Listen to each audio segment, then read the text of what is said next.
the car itself is so different, and it really is something that takes advantage of the whole mid-engine architecture and getting power to the front and rear wheels, and makes it really an all-weather machine. So we're very proud of it. It's an engineering marvel, and today's a big day for the whole team.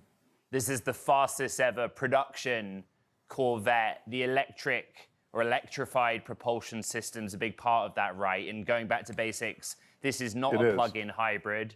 They're two separate propulsion systems that work in conjunction with one another. My question, I guess, Mark, is this a sign that the Corvette customer is not ready to go full electric, to go full battery electric? That's a great question. I think, the Corvette customer is ever changing, and so is the car.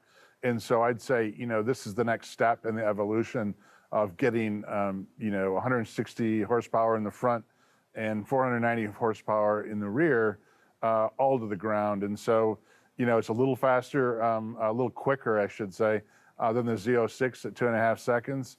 But, it's very different. And so when you drive the car from a vehicle dynamics standpoint, it's at home on the track, it's at home, every day, as Corvettes usually are, on all streets. So this is the next step. And, as I said, the Corvette buyer is ever changing. And so, this is a pretty exciting time for us. And I don't think it's a question of whether someone's ready or not. I think people are, when they look at the car and they discover the integration of the power, as you mentioned, Ed, and then, how we're doing it, and the sophistication and the integration of things like stealth mode and the launch itself.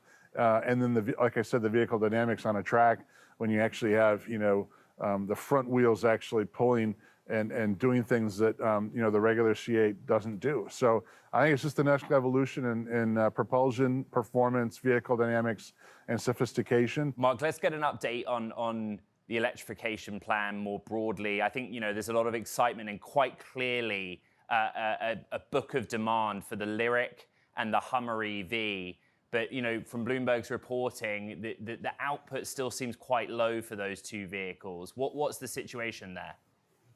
Well, we bit off a lot in terms of having lower volume vehicles until our cell plants, our own cell plants, our Ultium cell plants are brought online. So we just brought our first plant online, for the cells of all those vehicles in Lordstown, Ohio.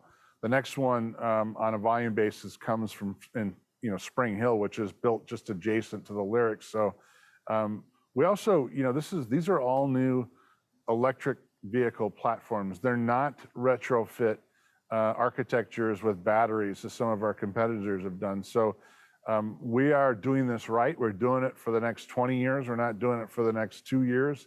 And I think you're going to see those cell plants come online in high volume, which is happening right now. And you're going to see the output of the first Ultium vehicles increase quite dramatically over the next year.